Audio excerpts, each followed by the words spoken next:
Welcome to Crafts for Kids. I'm Jan. Let's celebrate each season of the year. Right now it's a winter wonderland. It's all snowy and pretty. And that fluffy white stuff is made of trillions of tiny little beautiful snowflakes. And that's the inspiration today for the project, which is a giant snowflake. Now this is paper and it has an architectural look to it. And it may look complicated to make. Actually, it's super easy. And the amazing thing is that it's made from lunch bags. Paper lunch bags that I bought at the grocery store. So I'll show you how to do it. First thing we need is paper lunch bags, usually 7 to 9, depending on the dimensions of the bag.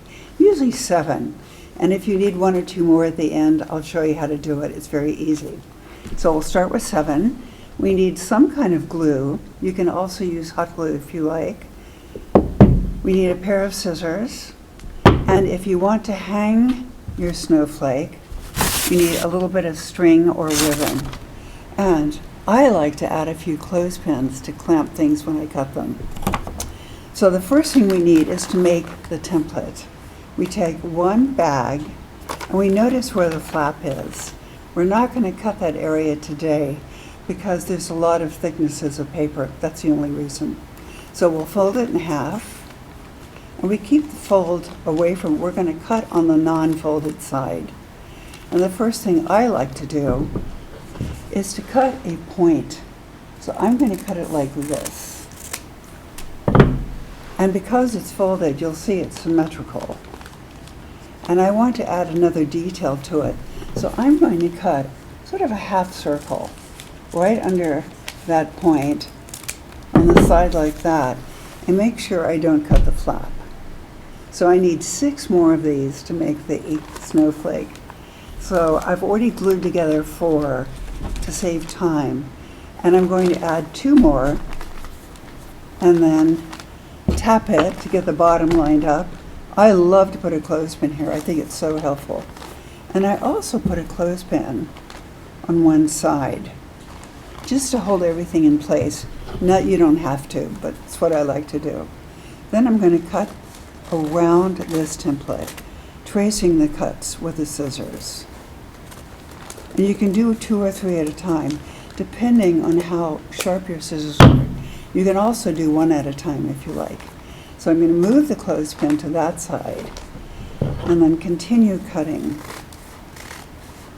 See, it goes pretty quickly. And you can see pretty easily. Now, if you prefer to make a traced cutout with a pencil, if that's what you like, if that's helpful, feel free to do that. Now, I want to glue these together, and I'll show you how to do that. As I said, I've glued these 4 together, and I've also added some string. This is about 18 inches, and I've folded it in half to make a loop at the top, because I do want to hang this. So it's important that these flaps are all going in the same direction. So notice, okay, flaps are down right here. I'm going to take this glue, this white glue, because it's more visible for you, and I'm going to make a line right here of the glue, hopefully, and do a line right there. It's a little bit thin. Do another line. And then do a line up the middle. So it's like an upside down T. Now I glued this string on a couple days ago, so it's nice and dry. Make sure you get enough glue. Okay, then I'm going to add, flap is down, line at the bottom, line everything up, line the points up, and then give it a little press. And that's to make sure the glue holds. So I'll start this again. Line at the bottom of glue. As I said, a glue stick also works. I'm using this white glue because it's more visible to the camera, but it won't dry as quickly as hot glue or a glue stick. Then I line the bottom up, and I line the top up, and give it a little press. Now I only have 1 more to go. So I will do that last little line of glue right near the bottom, about just a little bit away, and then do the stripe up the middle, which is like a T. You know what a T is. And then add the last one. And because I've used white glue and it doesn't dry immediately, I often put a book on this and let it rest for an hour, and sometimes just overnight. Now I have done another one for you to see that is dry.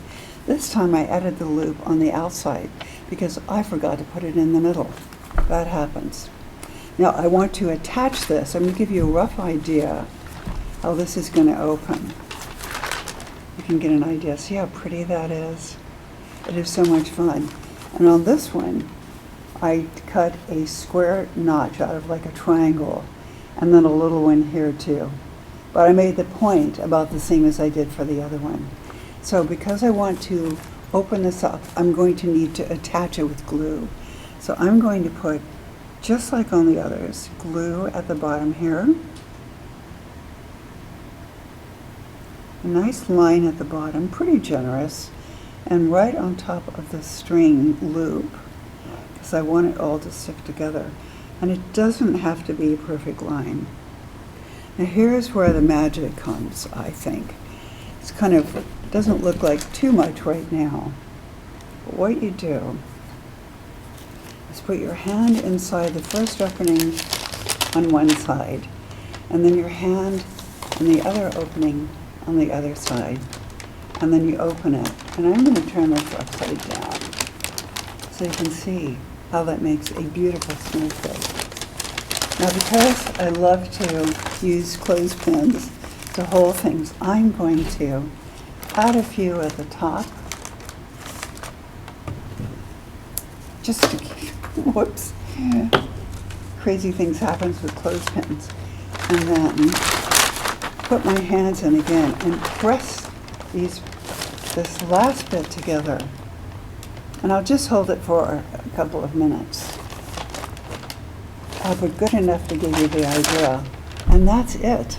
That's how you make these snowflakes. So you can, I'll show you some others that I've done. This one, instead of a sharp point, I did a curve. So it gives you another look. And I did a small little opening here. Now on this one, instead of a straight point, I did a jagged. So you get it. See how you can do different looks? And you just have to do the first snowflake to get an idea. This snowflake was the first one. It has two cutouts below the point. And this one has three. And they're much narrower. So there's a lot of variation you can do. You can use different color bags. Some bags have slightly different dimensions.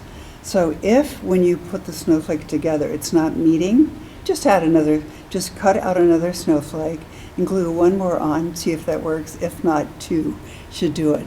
Because I have seen a few bags that are different sizes. But as I said, these are just lunch bags from the grocery store. So I hope you have fun making your giant snowflake. They're beautiful hung-in windows. You can decorate a room or a classroom with them. And they're just seem like winter to me.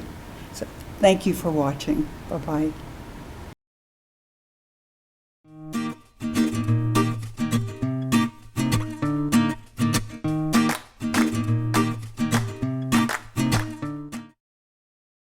Hello, welcome to Crafts for Kids. I'm Jann. The new year has just begun, and it's the perfect time to start this year-long project I have in mind that I wish I had known about as a kid, because it is really cool. What it is, because it's hard to imagine, is a time capsule.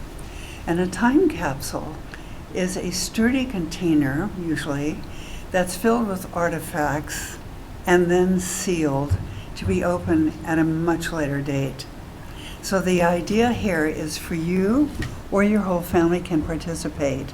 And over this year, put in all sorts of things, mementos, photographs. I've got some photographs I'd like to put in. I have a Christmas card that an artist made that I want to save. I have some wonderful invitations, a ticket Tickets to an event that you went to can be a wonderful memento. I put a really old picture of family. Trying to get that in there. Lots and lots of pictures. Artwork is a wonderful thing to add. You might add report cards. You might not. I don't know.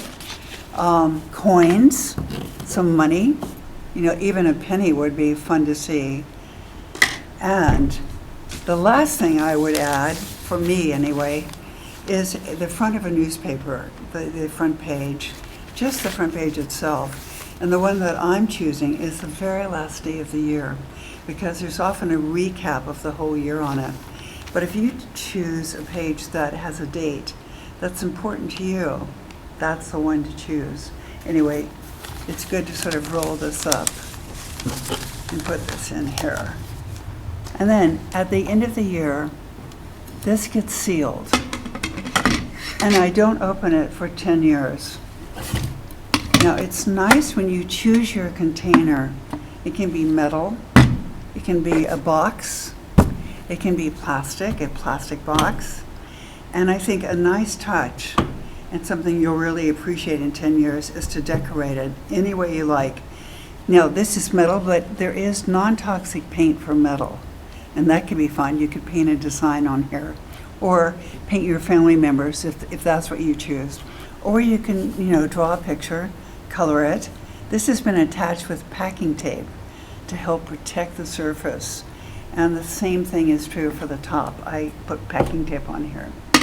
So at the end of the year, it's sort of a ceremony. You can seal this and maybe put some tape here or something to remind you not to open it, and then tuck it away somewhere where you think you can find. Now, if you choose a box, of course you can paint it or color it, but you can also make color copies of some of your favorite photographs and then use it to decoupage the box. And then you might seal it with Mod Podge or something like that, just to make it a bit more durable.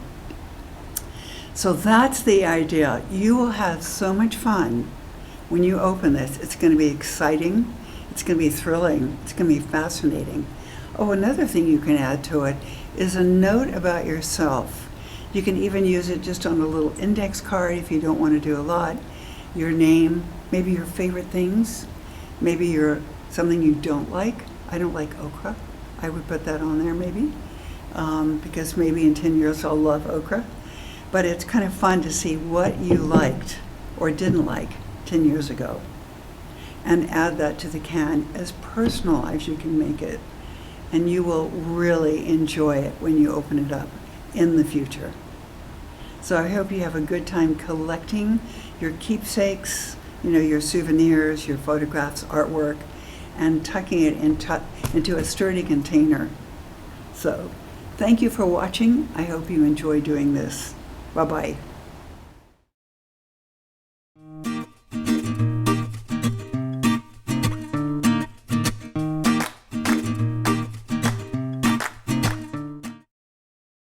Hello, welcome to Crafts for Kids.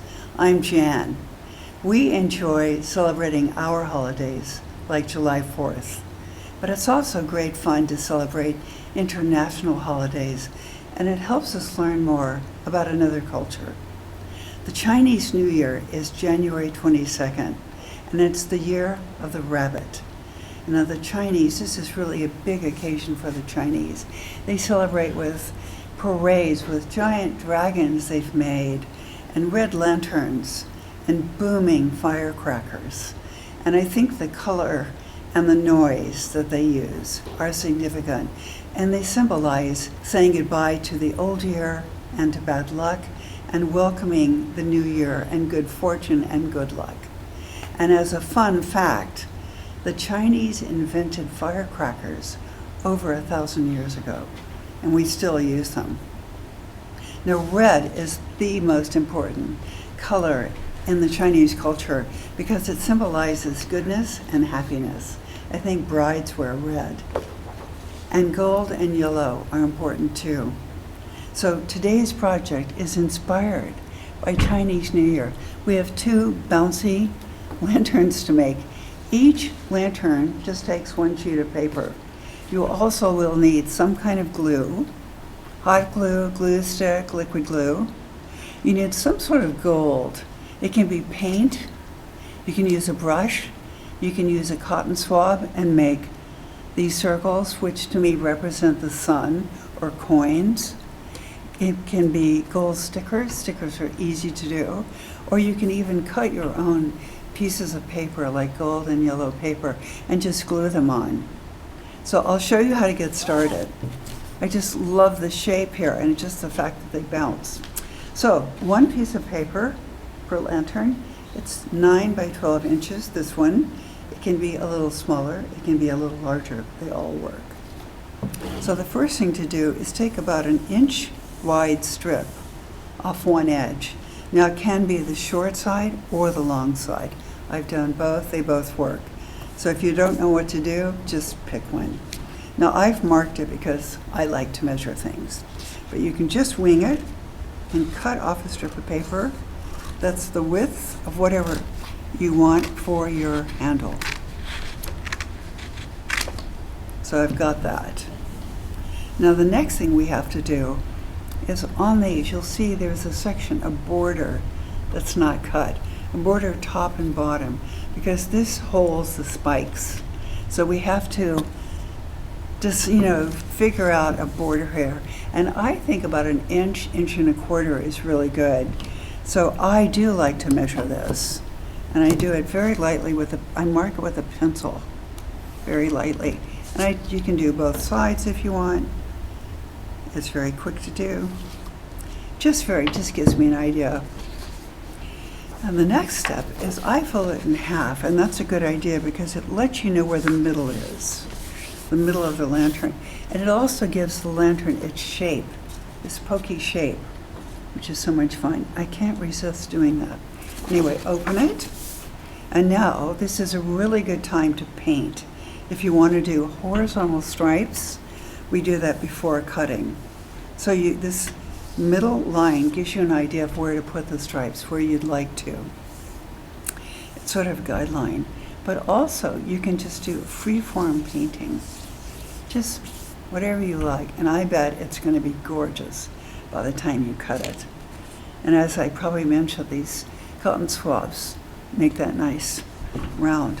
The next thing I'm going to do is fold it back. So I'm saying that the paint is dry. I haven't added any stickers yet. And I'm going to cut this. I'm going to cut the spokes. You can measure this if you want, or just wing it. I'm going to just wing it. They don't all have to be the same size if you don't want, but I am cutting up to that line because we need that border, top and bottom, to hold in all the spokes. It's great fun to do. And I'm going to give you a tip on if you want to paint these spokes vertically. That is a little bit tricky, but we have a technique for it. Finish cutting all of these. There. Now the next thing we will do, but I'll show you something else in a minute, is we're going to glue it like this, top and bottom, and then you have the idea of how the lantern is formed.